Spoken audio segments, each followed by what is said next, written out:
Well, hello, guys and gals. Welcome to another edition of American Truck Simulator with me, Mr. Moose. And welcome to the latest edition of American Truck Simulator. We're now on version 1.2.1S, which you can see up here in the corner.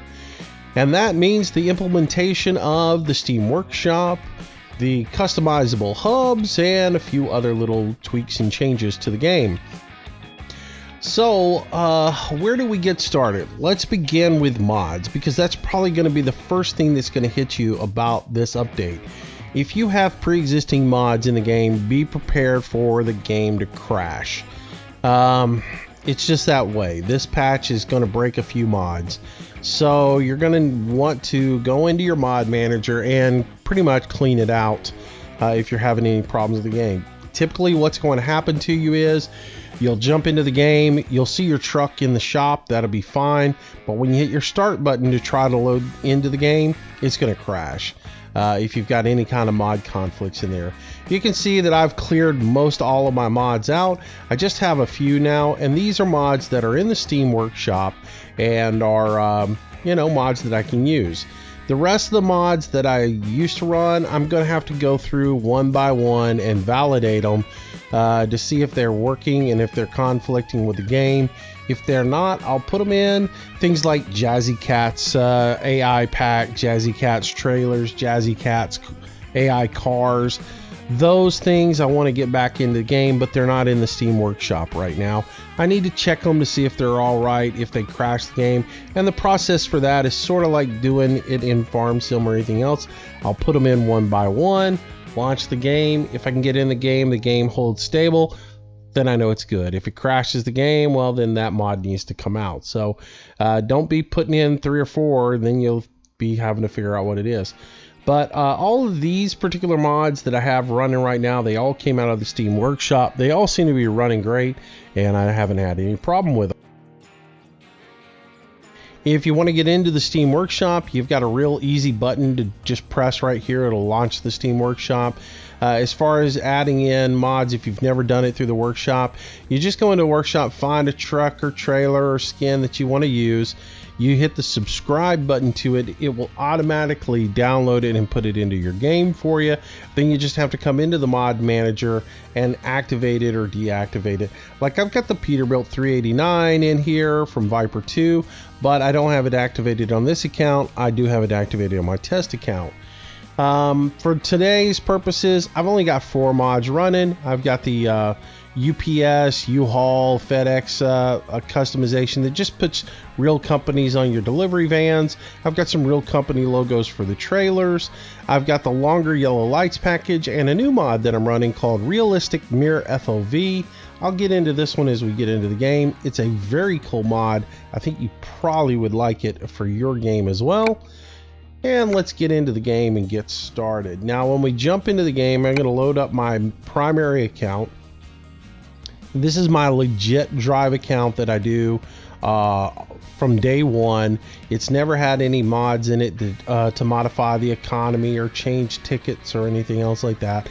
The only mods that I run in this are things that enhance the game with the look and feel to make it more realistic as far as truck skins, trailer packages, things of that nature. Alright, so first, the next thing you probably want to look at is in options. There are a few new options for you in gameplay. You'll now see that you have traffic offense. I pretty much think this is new. I don't remember if this was already in here or not. But this allows you to turn traffic offenses on and off. You'll see automatic parking dialog has now been added in. If you check mark this or uncheck it, if it's checked, you'll get it. If you uncheck it, you won't. And what automatic parking dialog is, that's that one where as you get close to the parking spot, it prompts up and goes, "Hey, you got this far. Maybe you just want us to park it for you because you're not worth, backing up anymore," or whatever, So it gets rid of that box for you if that annoys you. Like, I really don't need to see it because I'm going to park my truck myself. Unless I'm just beating my head against the wall. Then I might let you park it for me. But like in the stream Saturday night, I accidentally hit the wrong button when that box punched up, and I ended up parking the trailer when I still wanted to park it myself. So that one you can get away with. Keep Route Advisor hidden. If you're one of those folks like me that likes to drive with Route Advisor minimized, but you don't like popping up all the time, you can go ahead and check that box and it'll keep it hidden for you. Let's see what else is new on this one. I think that's about it. This show navigation, I think that might be new. I'm not really 100% sure, but I do believe this one might be new. It allows you to check mark whether the navigation advisor is on certain maps. It could be job map only. Excuse me. It can be on the job map only or world map and job map. So you can select that however you want to on it. The other thing that you want to make sure you check out is you want to jump over here into the key and buttons. And what we're looking for here is our engine brake. You've always had the engine brake and engine brake toggle. The engine brake is a momentary switch where you hold it down and that applies the Jake brake. The engine brake toggle is you press it one time, it toggles it on. You press it another time, it toggles it off.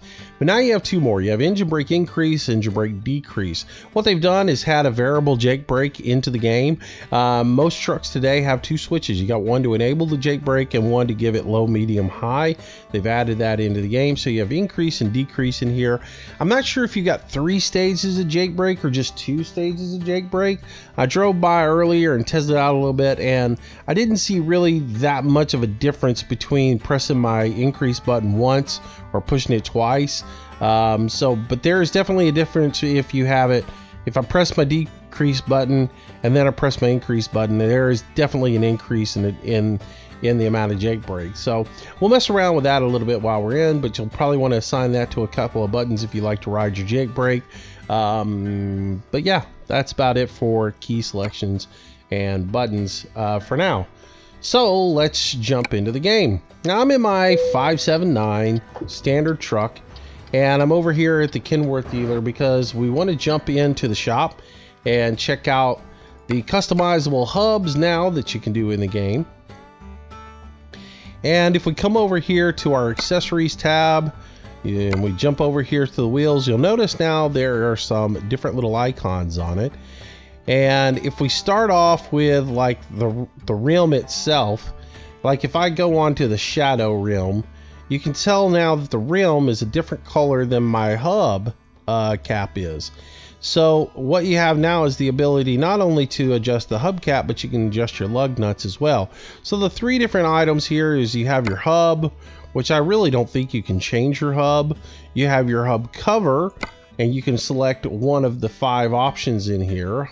Exclusive chrome, premium shadow, and then you have an arrow for aerodynamics package. If you wanted to run it, but say we were going to run shadow hub so that it matches our rim, and you can tell now that our lug nuts are the wrong color. So we can go over to nuts. You can have your old standard crummy pot metal whatever lug nut that you get. You can have cap nuts, cap chrome, or cap shadow. So now you can completely customize out your wheel however you want to do it. It's a neat little feature. It really doesn't do a whole lot for me because I don't know, I really haven't seen a need for it yet. If I ran the shadow rim, probably that would make a little bit more difference to me. But with the Seagull that I run, it really doesn't do anything for me. No other new accessories to put into the truck, which I'm looking for some roof lights, air horn, hint hint, would be really nice, but we didn't get any of that this go round. So, but you did get nuts and hub covers. So I'm sure that makes some people happy right now. All right, so we're back in the cab of our truck, and I want to talk to you a little bit about that FOV mod that I was talking about earlier, the field of vision mod. If you look at my mirror, you'll see that my mirror may not look a little bit different to you. You'll definitely see it in a little bit, but basically the field of view mod, what it does is it changes how the magnification, I guess, on your mirror panel in your mirrors. My bottom panel is still like a blind spot mirror, but my top one has been magnified a lot more to where it brings what I'm looking at closer to more into my vision and closer in. So when you're trailering, it's gonna I used to struggle to see where my trailer box was.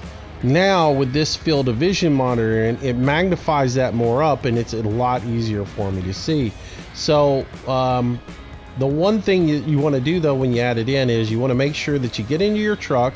If you're using Track IR or anything else like that, go ahead and align yourself in your truck and get yourself where you want to be, and then go in, hit F4, and the first time you do this, you want to go ahead and make sure that you get your mirror panel readjusted to how you like it, because it may throw it off just a little bit. Mine's looking good now, but just take it from somebody who's been there, done that, made that mistake. If you get in here and you just throw the field of vision mod in and you don't realign your mirrors, you'll be looking at it going, well man, I can't even see the back of my truck now. Yeah, that's because you didn't realign your mirrors. And again, I'm telling you that as somebody who bought the stupid shirt and didn't do that the first time around. Alright, so we're going to get out of here. We're going to head over to Plaster & Sons, and we are going to grab ourselves a trailer with a dozer on it, and we're going to head on out and do a run over to, I think we're headed to like Sacramento. It's not a long run. It's a manageable run.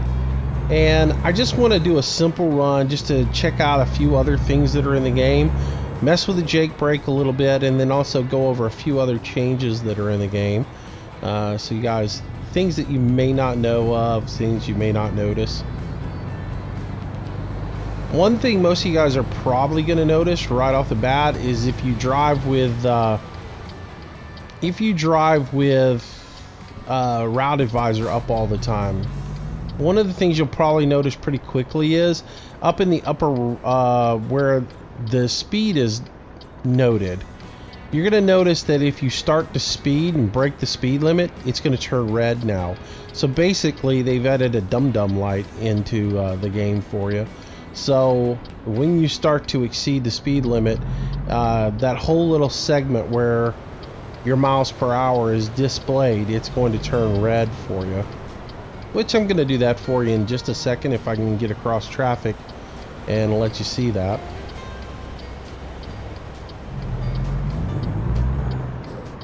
And yes, dum-dum lights are a thing.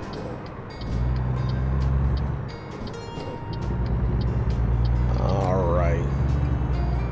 So we'll get up here into 5th, and I'm just going to run her on out. And you can see as soon as I get up over 30 miles an hour, that whole little segment turns red to let you see, hey, you know you're speeding, don't you?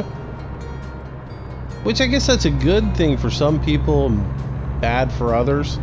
Like that segment's probably going to be red most of the time I'm driving down the road because I tend to be a mile or two over the speed limit. I think you get tolerances. I don't know, maybe I need to learn to drive slower.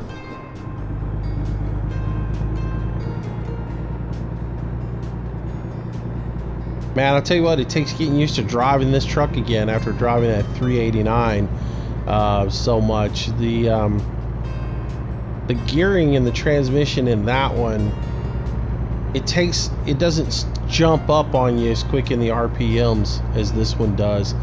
This one, all of a sudden you're at 2,000 RPM in the blink of an eye and you didn't even realize it. Where in that one, it's a more gradual, the gear runs out a little bit longer. Which I like a lot. Alright, so we're going to jump in here, grab a load at Plaster & Sons, and then we'll get on the road. And when we pick up our load here, you'll be able to see a little bit more about how that field of view mod changes the look of the mirror. It's one thing to discuss it, it's another thing to actually see it. So when I come over here to trailer up this dozer, you're going to see that it's definitely changes your field of view. Alright, let's roll around here.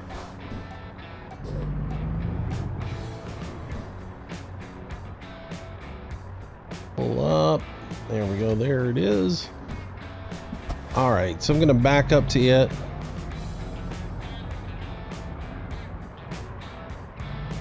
Oops, I'm going the wrong direction here. Bring that around a little bit.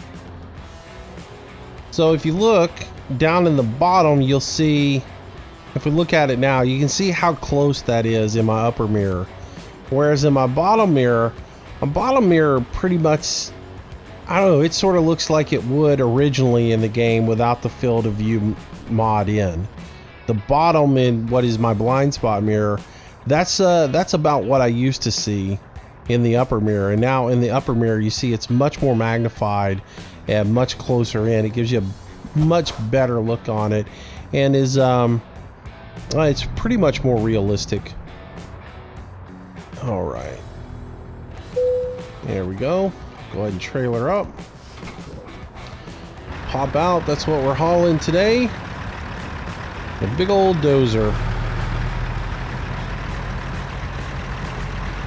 So let's get rolling. See how we do. And what I want to do is I want to get up on the interstate and get up around 70 miles an hour and start throwing the Jake brake a little bit to see how well it woes us up and see how it performs. And then we'll also take a look at some of the adjustments they've made on the map. Some of the things that they've done, they've added in some traffic lights, taken out some traffic lights. They've increased the size of the speed limit signs. They've added in more speed limit signs. So we'll just, you know, sort of take a drive and see what we see and see what's new. I'm in no rush to get anywhere. I wanted to take a load that wasn't rushed and that would allow us to really look around. And right off the bat, I noticed there's no traffic light right here in Elko. This used to be a controlled intersection, and though on this now it is a well, it's a two-way stop right here. They took traffic light down. They put up stop signs on this road, but not on that one. Though they probably should have gotten rid of that white line there. But so that's new right off the bat. I selected this route going from Elko to Reno because I specifically want to see what Reno looks like. That intersection going into Reno where you take the 80 into Reno and it meets up with the 580. That intersection has always just drove me nuts because it's so wrong. And I don't know, I need to get on Google Earth and look at that intersection. Just doesn't seem like it should be that way.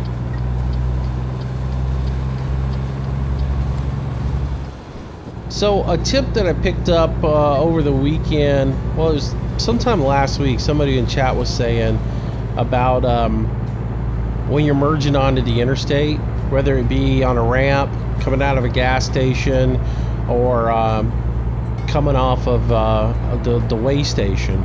If you turn your flashers on instead of turning on a turn signal, traffic will almost come to a stop and you can get on and off or onto the interstate much smoother. And absolutely true about that. It's something I really don't like to do because, well, it's sort of a hack. But at the same time, the game in that aspect is just broken.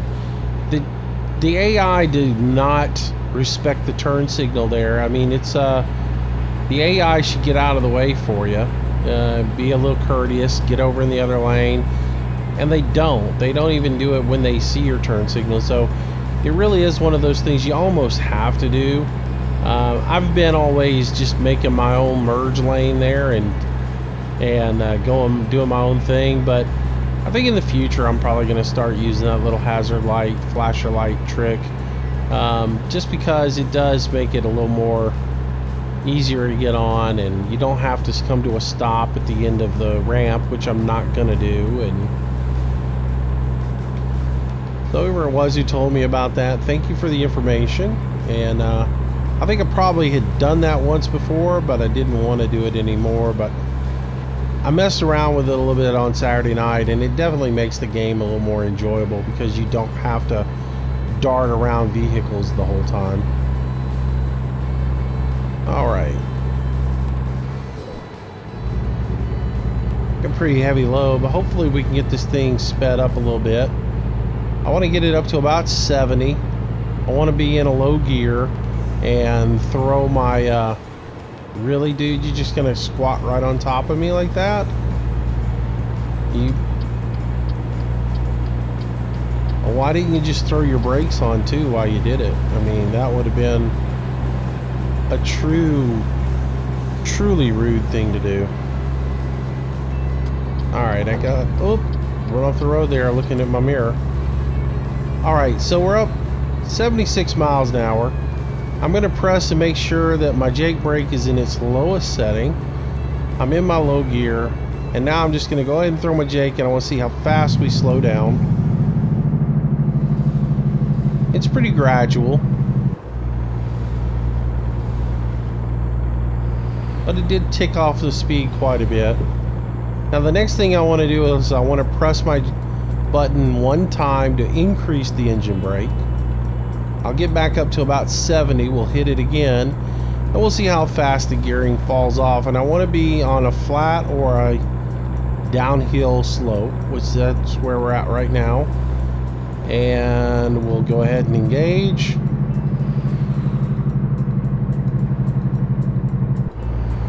Didn't see a whole lot of a difference there. Alright, I'm going to hit my button again to get it as high as I can get it. And then we'll throw that engine brake again and we'll see what happens with it.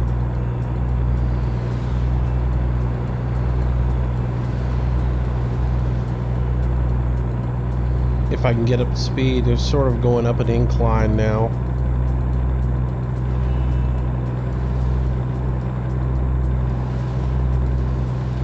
There's a little bit of a rise up here. As soon as we get over it, I'll throw the Jake brake again and I'll let off the accelerator and we'll see what happens.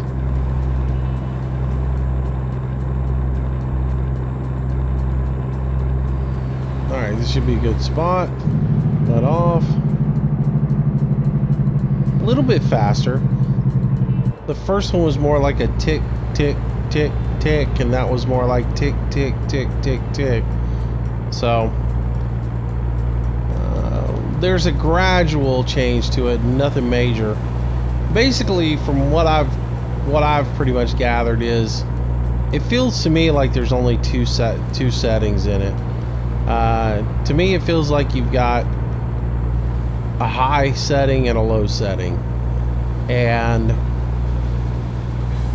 for me, most of the time I'm going to leave it in high. But where it can come in handy in the low is like if you're cruising down the interstate and you've set your speedometer up at your cruise control up at about 65 miles an hour, and you don't want to exceed that going down an incline. You could throw it into low, and that wouldn't put enough engine compression to stop you, but it would give you that gradual braking to maintain the speed limit. So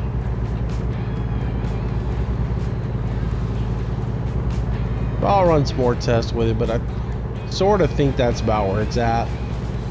And again, I haven't really read up on a lot of this stuff. I just read up on that they were doing it, but I don't know exactly what they did. I just know what I experienced in the game, just doing a little bit of testing.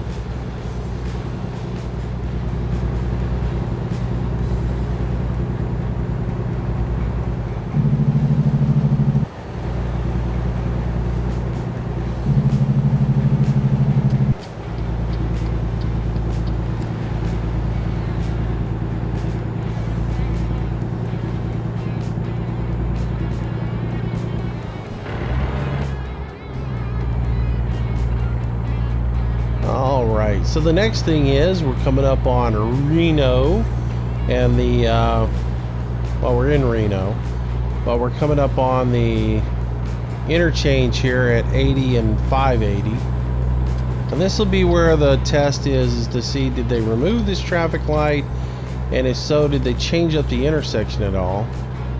It doesn't look like they changed the intersection at all, but I don't see a traffic light up there. This is still going to be bad. They did not change the intersection at all.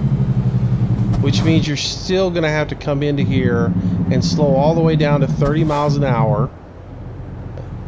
There's a speed sign back there. You're going to have to go down to 30 miles an hour to go through here, and then run back through your gears again so you can speed up and come up to speed. So thank you for not really fixing that. So I don't know. Again, I need to go look at it on Google Earth and see if that's really the way that intersection's laid out, because it doesn't seem right. It doesn't seem like you'd have an interstate all of a sudden have an off ramp or an intersection like that show up.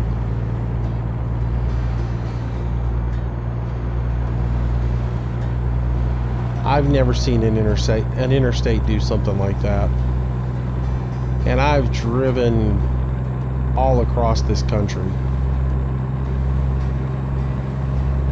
I haven't covered every nook and cranny of it, but I've been over enough of it.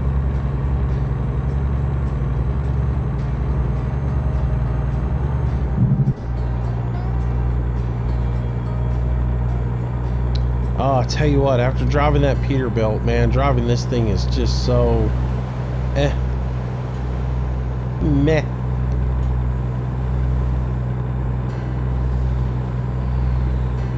Alright, so we're coming up on a way station. Let's stop in here at this one.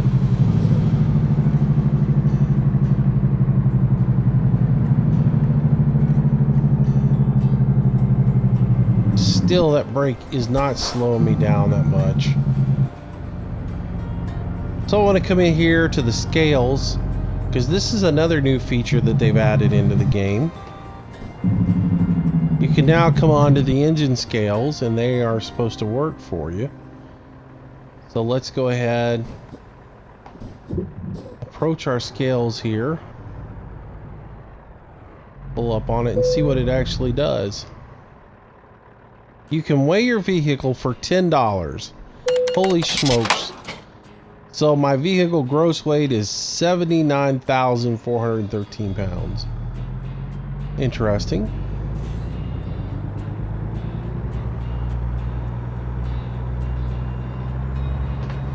And that cost us $10 for that little bit of useless information because, well, there's nowhere in the game that it actually applies. But it adds a little more realism into the game, I guess.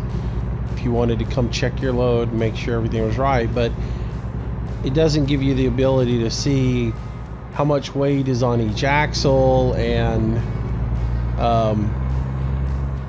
you know, do you need to adjust your load distribution?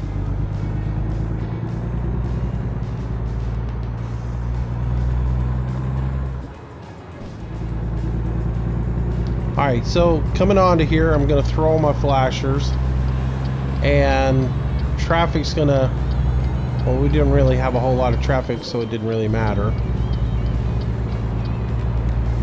But traffic will hang back when you throw your flashers on, and gives you that ability to get in and out much easier.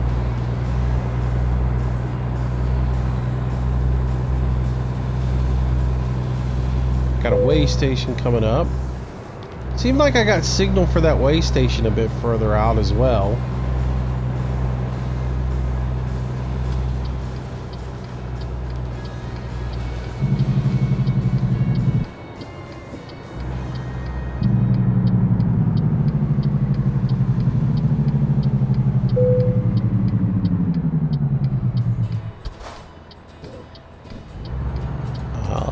Speeding coming into the way station.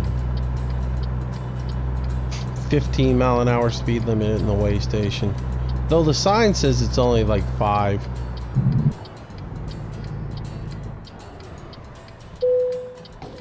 All right, vehicle gross weight. Now it tells us our gross weight also in here. I don't know that it ever told me the gross weight before. I think it always just said thank you for your cooperation. So now I think it actually tells you your weight as well.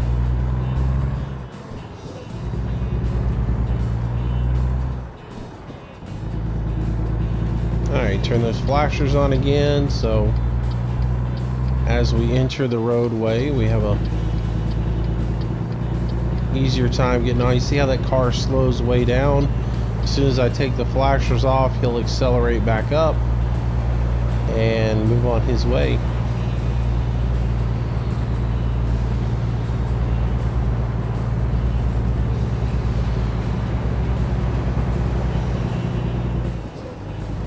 Ah, missed a gear there. Completely missed the gear.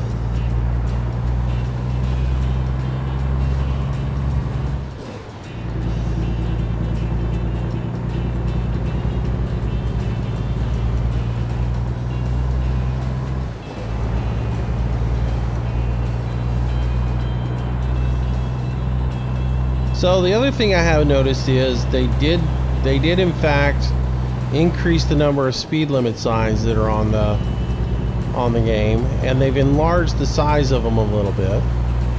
So if you've had problems reading them before, hopefully they won't be as bad. I know when I used to play on a weaker computer that didn't have as good a graphics card on it, I used to have problems seeing in ETS. I used to have a problem seeing the speed markers. I couldn't even read them. They were just basically illegible to me. When I went by them, I just sort of knew there was a marker there, and I had to look at my heads up to see what the speed change was. So a lot of that is people's computers just can't keep up with the graphics, but they have enlarged them a little bit to make them a little bit easier to see. And they've added them in places like there never was a speed sign there. There was always just the state line sign, and that was your cue, that was your visual cue that the speed limit changed was the state line sign. Same thing with like a lot of the cities. Your cue that you're going down to like 30 miles an hour in a city isn't necessarily a speed limit sign. It's the fact that you're going into and incorporate the city limits.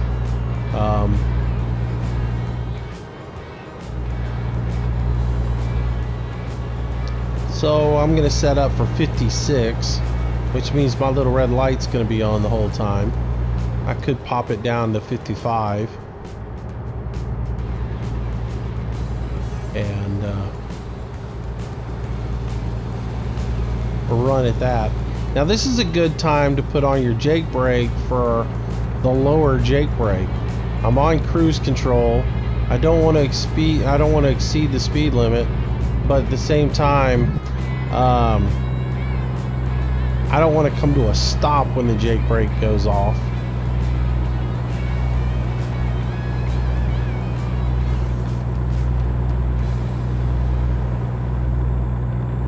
But in this truck, I don't think there's any real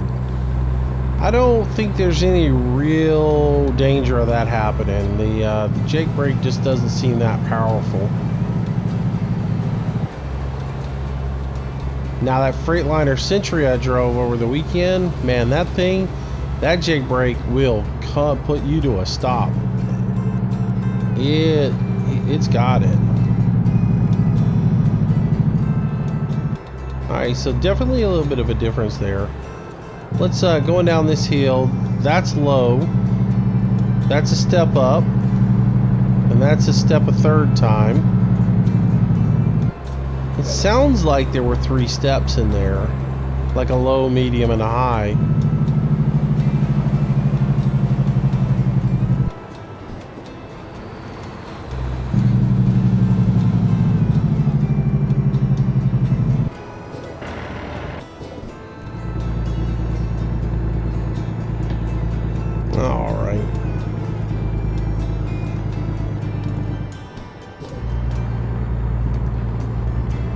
We'll make our interchange here and we'll start heading on down. We're not that far from our destination.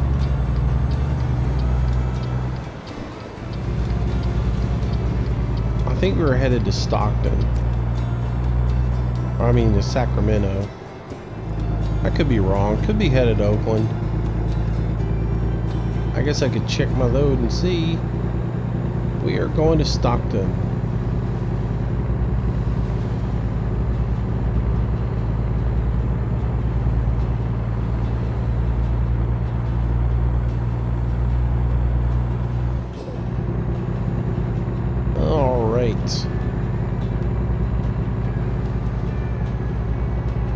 The other thing I think they fixed is the speed here in Sacramento on the interstate here.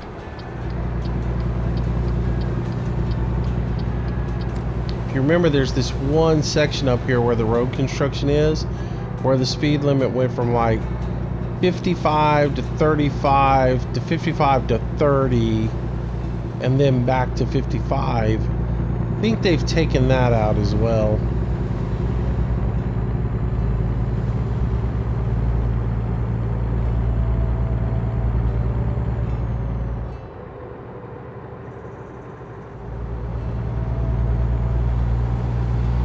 So it's 55 straight through there.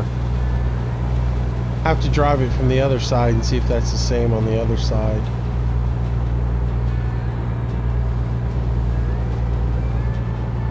Alright, so we're getting off up here at this next exit. And we're headed over to drop off our load.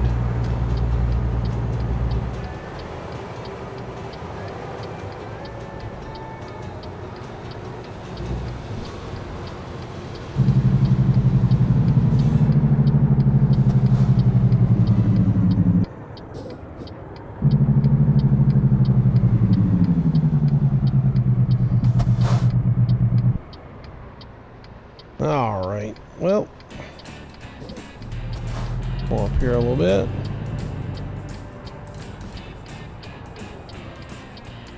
Wait for this truck to get by and then we'll go. So I talked about it a little bit over the weekend. I drove Saturday night. We did a 7-hour live stream, which was unreal. And the archive for that will be ready maybe tonight, tomorrow morning. It's going to take a while for it to process. I thought it might be up today, but it's still processing. But it's quite a long live stream, almost 7 hours. But it talked about how much I was enjoying that Peterbilt 389. And in all honesty, I think it's going to make its way into this master account. I've waited long enough for SCS to put a 389 out into the game. And, you know, I'm a little miffed that it hasn't come in yet. You know, feel like I'm being slighted by them. So I think I'm going to have to figure out a way to justify putting that 389 in the game, which most people are just like, look, just role play it and say that, you know, a friend of yours gave it to you or had it used and you bought it from them, or just you know, come up with some storyline on it, and just go with it, you know, because I don't think y'all really care. I'm really the only one that matters to on it. But at this point, I really think I'm probably going to add it in, because yeah. All right, so now you can see, let's get the route advisor out of the way so we can see what we're doing. Now you can see the difference really in that mirror is I can see the landing here. I can see it much better than I used to. I can see the back of my trailer, and it actually just makes using these mirrors a lot easier. Like I said, the bottom mirror seems more like what I used to be looking into when I was trailering this.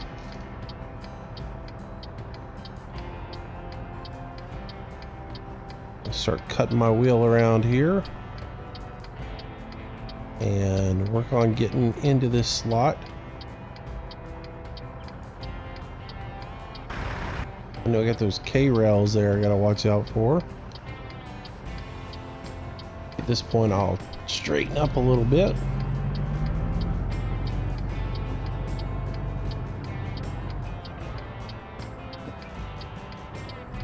All right.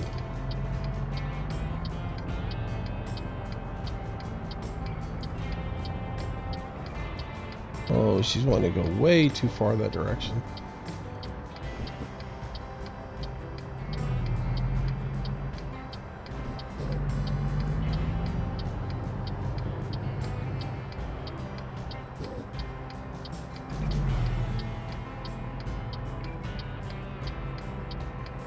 There we go.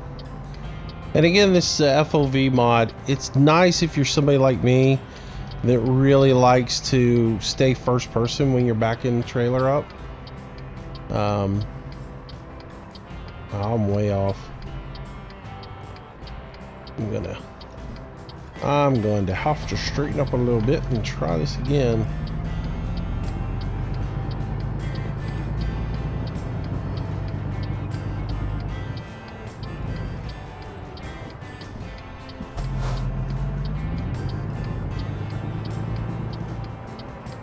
There we go. But at least now I can see what I'm doing in my mirrors. Before, I didn't feel like I could really see well in the mirrors unless I was using the bigger mirror up top. I always struggled to be able to see what was going on. And with that field of view mod, I feel like I can do it with just the side mirrors and not even have to put up the larger mirrors to look at, or the mirror panels.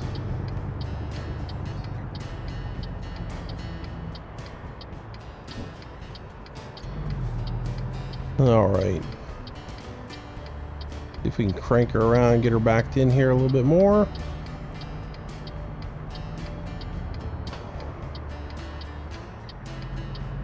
And it gets out of shape a little bit on me every time. It's going to take getting a little used to them, though. I'll be honest with you on that one.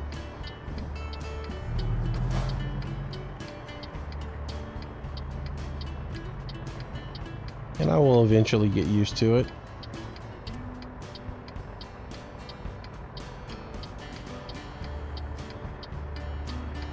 Alright, straighten up. And I should be on my way back into there. Right about now. Ding. Ding. There we go. Alright. And that gets us parked and another job completed without a wreck. So anyways, that's the basics of what's going on with the new patch. Pretty much the biggest thing though to remember is if you launch the game and it starts crashing on you, first thing you need to do is go take your mods out and start going through them one by one until you get everything back the way you like it, and go from there. So anyways, hope you guys enjoyed today's videos, and we'll do some more ATS for you. We'll get the we'll get that archive up for any of you guys who want to watch it. Again, it's 7 hours, so we drove the Peterbilt 389 with the Caterpillar 315 or 515 in there. Then we threw the Freightliner Classic XL in there and drove it for a little bit. Then we went back to the Pete 389 with the Detroit Diesel 515 in it, or the 550 in it. And then we went to the Caterpillar 550 and drove it again. And I think I'm stuck on the 550 for now, Caterpillar. But now that the new engine brake is in the game, I might go check the engine brake out with that Detroit Diesel and see how it does. But a lot of the sounds and everything on that Caterpillar I like as well. I can hear the shift in the gearbox a little bit more too. So a lot of vacuum line noise with it that I do like a lot. So I don't know, I'll figure out which one, but don't be surprised if you see me throw that 389 into this account. My only hesitation with putting it in an account, again, if I went and bought this truck stock in the store, it would cost me around $140,000, and that's my biggest thing with adding that truck in, is if I go in here and the cheapest truck you can get is $119,000 in game.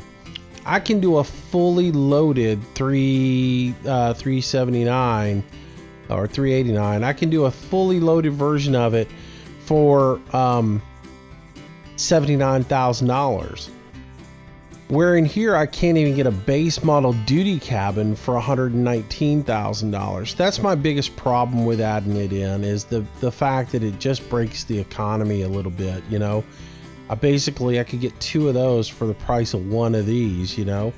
I mean, like this sleeper here is probably more akin to what I'm doing. It's 455 horsepower with an Eaton Fuller 13 speed, and it's got the sleeper cab on it. This is more akin to the truck that I would be adding in, and yet it's $156,000 and the other one's $79,000. So that's my biggest issue with it, is how do I overcome the fact that it's so dirt cheap.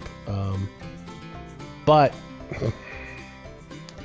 I may add it in until they get a stock 389 in the game. Hopefully I was hoping that would come sooner than later, but it seems like it's going to be later and later. So but anyways, enough of that. Thanks for watching, guys. As always, hope you enjoyed the video. If you did, give it a like. Come on back. We'll do some live streams nightly at 6 this week. If I don't see you then, I'll see you in the next video. And stay safe. Have yourself a great day. Thanks for watching. As always, I'll see you soon. Well, I hope you enjoyed today's video, and if you did, I hope you consider giving it a like, maybe even sharing it with your friends. It does help me out a tremendous amount and is greatly appreciated. Also, leave some comments down below. That's really the only way I can gauge if you guys are enjoying what's being put out. Be sure to subscribe to the channel if you want daily notifications. I try to do a new video each and every day. Also, if you want to stay in touch with me and find out what's going on, our social links are down in the bottom left-hand corner. Twitter is where I usually announce schedule changes, live streams, and new video releases. Facebook's a great way to get in touch with me if you have any questions to ask. And of course, I am trying to get to 1,000 followers on Google+, which I know I'll probably be old and gray before that happens. But if you can jump over there and follow me, it would be super awesome. So if you like today's video, there's a whole lot more content on the channel. I hope you'll browse through it, find something to keep yourself entertained until the next video or live stream. Speaking of live streams, I try to do them nightly around 6 p.m. Central Standard Time. Until the next time, thanks again for watching. See you soon.